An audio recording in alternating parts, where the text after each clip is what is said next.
नमस्कार. 8:30च्या बातमीपत्रात मी स्नेहा आघरकर आपलं स्वागत करते. सुरुवातीला एक नजर ठळक बातम्यांवर. ऊस उत्पादक शेतकऱ्यांना एफआरपी देण्यासंदर्भात येत्या 21 तारखेपर्यंत ठोस निर्णय घेण्याचं केंद्रीय वित्तमंत्र्यांचं आश्वासन. सेन्सॉर बोर्डाच्या कामकाजात सरकारची ढवळाढवळ नाही, माहिती आणि प्रसारण मंत्र्यांची स्पष्टोक्ती. भारतीय बनावटीचं पहिलं हलकं लढाऊ विमान तेजस हवाई दलात दाखल.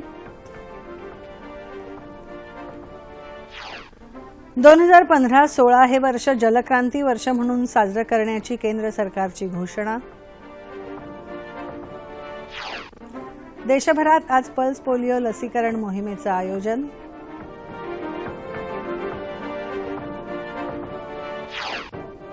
आणि 12व्या मुंबई मॅरेथॉनला उत्साहात सुरुवात.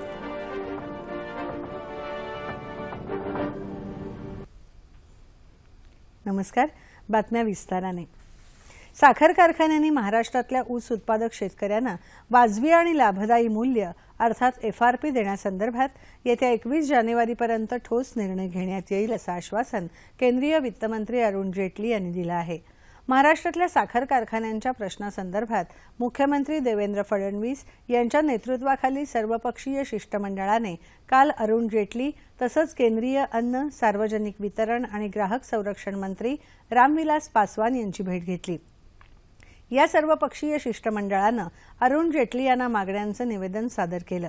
वाजवी आणि लाभदायी मूल्याबद्दल येत्या 21 जानेवारीपूर्वी निर्णय घेण्याचं तसंच महाराष्ट्रातील साखर कारखानदारीचे प्रश्न सोडवण्यासंदर्भात योग्य निर्णय घेण्याचं आश्वासन जेटली यांनी दिल्याची माहिती केंद्रीय ग्राहक संरक्षण राज्यमंत्री रावसाहेब दानवे आणि राज्याचे सहकार मंत्री चंद्रकांत पाटील यांनी नवी दिल्लीत एका पत्रकार परिषदेत दिली.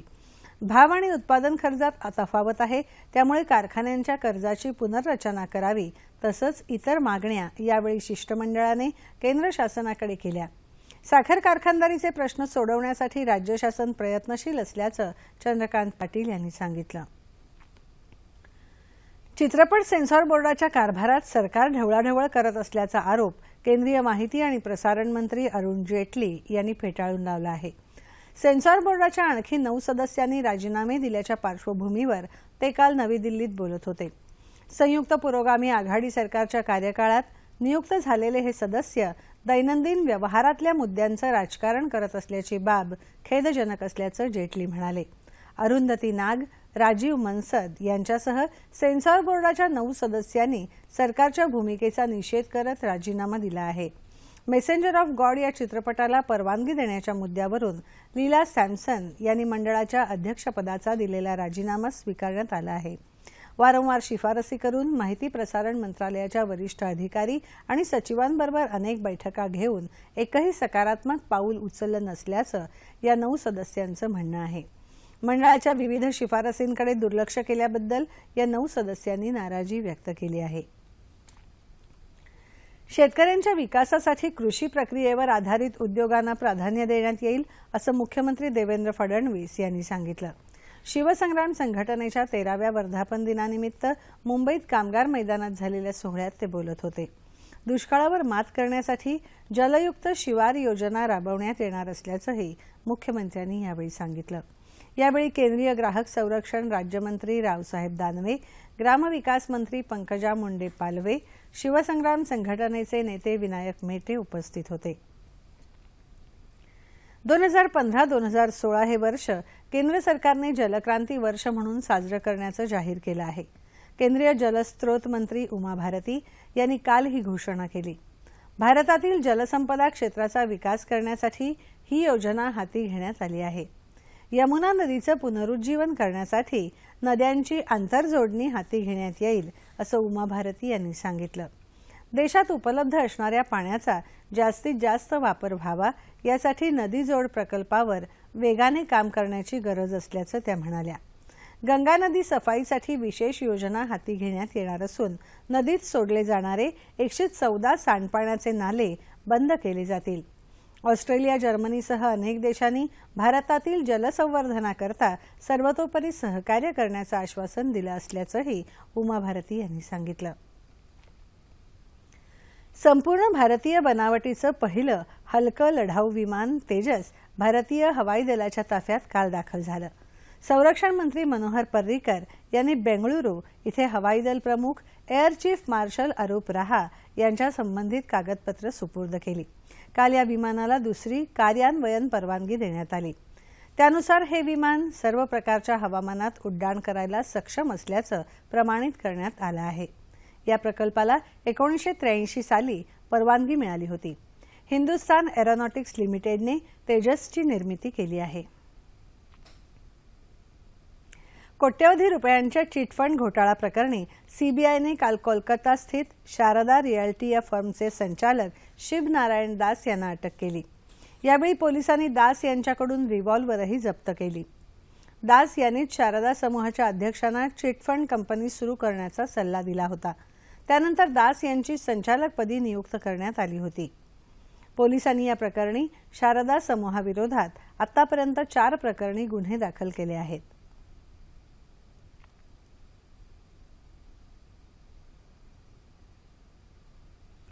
ग्रामीण भागातील अर्थव्यवस्था सहकार क्षेत्राच्या प्रगतीवर अवलंबून आहे. त्यामुळे सहकाराचं क्षेत्र वाढलं पाहिजे असं विधानसभेचे अध्यक्ष हरिभाऊ बागडे यांनी म्हटलं आहे.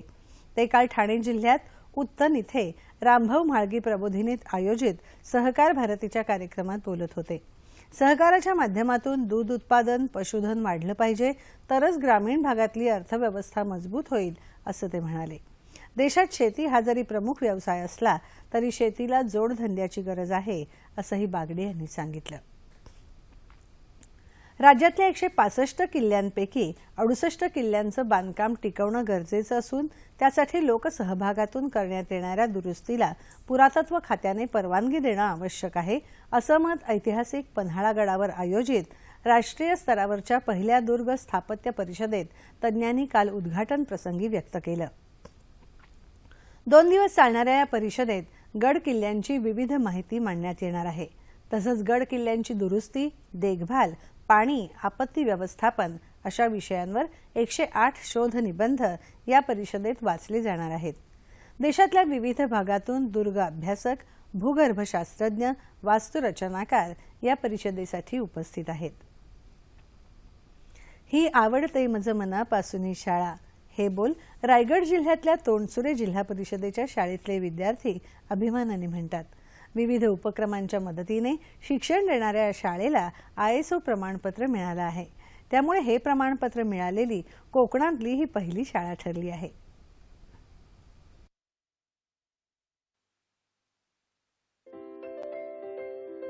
रायगड जिल्ह्यातल्या म्हसळा तालुक्यातल्या तोंडसुरे गावातली ही जिल्हा परिषदेची शाळा.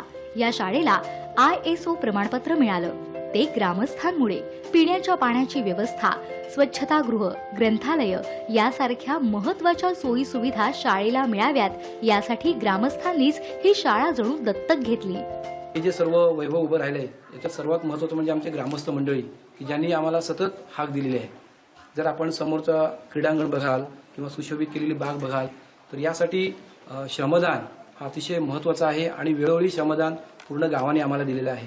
तरीसुद्धा मुलांची शैक्षणिक प्रगती झाली त्याच्यामुळे गाव आमच्या शाळेजवळ एकत्र येऊन शाळेकडे आकर्षला गेला आणि त्यातून मग शाळेसाठी असणारी मदत, आमच्या भौतिक सुविधा त्या आम्ही पूर्ण करत गेलो.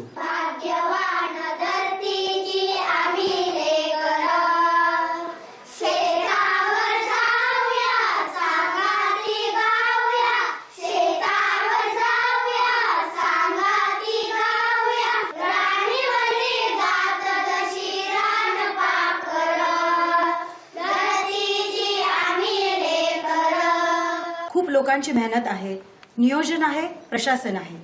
या सगळ्यांचं एकत्रीकरणातून शाळा, समाज यांच्यातली दरी दूर झाली आणि त्यामुळे हे यश आम्हाला साध्य झालेलं आहे. यांच्याकडे शैक्षणिक गुणवत्ता खूप चांगल्या दर्जाची आहे आणि म्हणून मग बाह्यांग विकसित करायला फारसा वेळ लागला नाही. अंतरंग मजबूत असल्यामुळे बाह्यांगावरती सुद्धा तेवढ्याच प्रकारे, तेवढ्याच पद्धतीनं आणि सर्वांगीण पद्धतीनं काम करता आलं. अगदी NGOंचा सहभाग सुद्धा त्यामध्ये आम्हाला मिळालेला आहे. तोंडसुरे जिल्हा परिषदेची शाळा ISO प्रमाणपत्र प्राप्त कोकणातली पहिली शाळा ठरली आहे. आता अनेक जण या शाळेला भेट देत आहेत आणि तिच्यासारखाच इतरही शाळांचा विकास व्हावा यासाठी प्रयत्नशील आहेत. केंद्र सरकारने काल ईशान्य भारतातल्या 8 राज्यांसाठी 18 तसंच जम्मू काश्मीरसाठी 15 नव्या पीएम रेडिओ वाहिन्यांना मंजुरी दिली आहे. जम्मू आणि काश्मीरमधल्या 15 नव्या वाहिन्यांपैकी कथुआ आणि मदैरवाह यांच्यासाठी प्रत्येकी 3 वाहिन्या राहणार आहेत, अशी माहिती काल ईशान्य भारत विकास खात्याचे राज्यमंत्री डॉक्टर जितेंद्र सिंग यांनी दिली. उर्वरित 9 वाहिन्यांपैकी कारगिल, लेह आणि पूंछसाठी प्रत्येकी 3 वाहिन्या राहणार आहेत. सध्या ईशान्य भारतात 12 FM वाहिन्या कार्यरत आहेत. शहरातल्या पुढारलेल्या माणसांपेक्षा आदिवासी निश्चितच पुढारलेले आहेत. इथे स्त्री भ्रूण हत्या होत नाहीत. शहरातल्या लोकांनी बोध घ्यावा अशी या आदिवासींची जीवन पद्धती आहे, असं मत डॉक्टर मंदाकिनी आमटे यांनी काल व्यक्त केलं.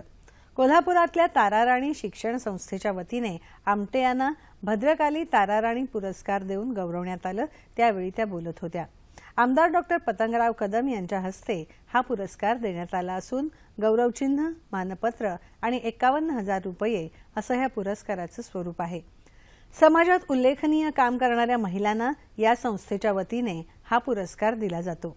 आदिवासींच्या जीवनात शिक्षण आणि आरोग्य यांचा प्रकाश फुलवण्यात आम्ही यशस्वी झालो याचं आम्हाला समाधान असल्याचं डॉक्टर मंदाकिनी आमटे यांनी यावेळी सांगितलं. कामाचं स्वरूप म्हणजे लोकबिरादरी प्रकल्प आहे आणि या प्रकल्पाच्या माध्यमातून आदिवासींना आरोग्य, शिक्षण, स्वयंरोजगार आणि पर्यावरण या चारही गोष्टींचं आम्ही थोडक्यात शिक्षण देण्याचा प्रयत्न करतो आणि त्यांनी आपल्या समाजासाठी स्वतःहून पुढे यावं आणि कार्य करावं अशी त्यांच्याकडून अपेक्षा करत आमचं कार्य चालू आहे आणि त्याप्रमाणे थोड्याफार प्रमाणात आज तिथे प्रगती झाली आहे. त्याचा आम्हाला अत्यंत आनंद होत आहे. मराठवाडा साहित्य परिषदेच्या 6व्या मराठवाडा लेखिका संमेलनाला काल सुरुवात झाली. ग्रंथदिंडीने या 2 दिवसाच्या संमेलनाला प्रारंभ झाला. या दिंडीत विविध शाळातील विद्यार्थी पारंपरिक वेशभूषेत सहभागी झाले होते. जेव्हा स्त्रीला समाजात मोकळीक मिळेल आणि तिला व्यक्ती म्हणून जगता येईल तेव्हाच तिचं उत्थापन होईल, असं संमेलनाध्यक्ष डॉक्टर छाया महाजन यांनी दूरदर्शनशी बोलताना सांगितलं. 2 दिवसांच्या या संमेलनात विविध परिसंवाद, कवी संमेलन, प्रकट मुलाखत, अनुभव कथन आदी कार्यक्रमांचं आयोजन करण्यात आलं आहे.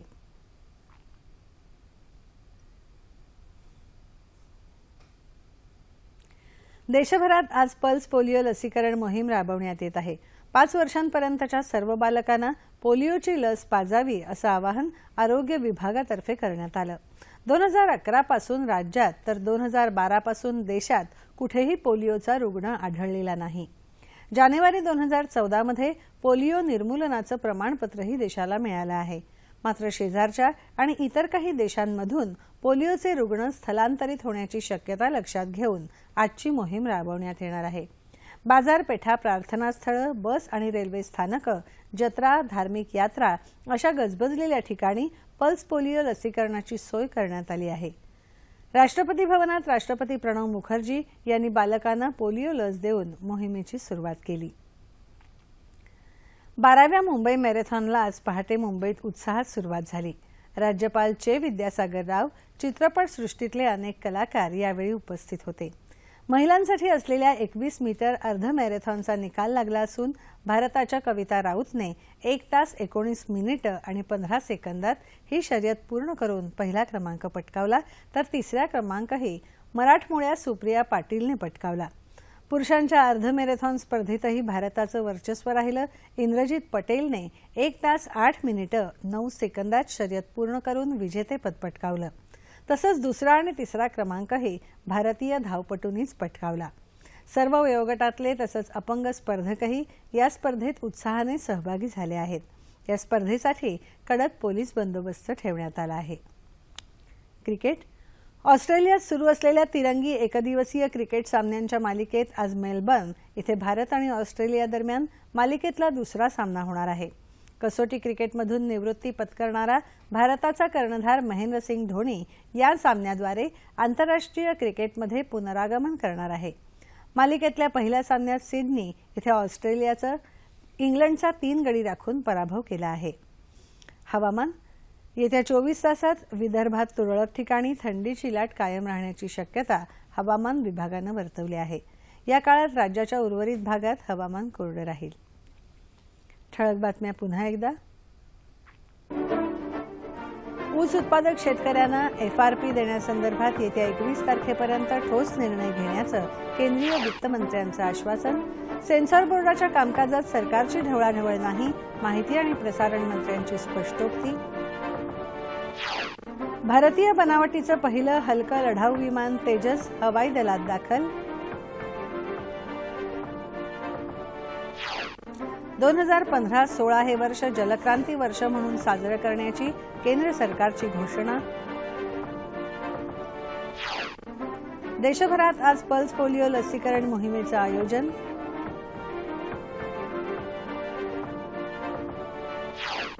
आणि 12व्या मुंबई मॅरेथॉनला उत्साहात सुरुवात.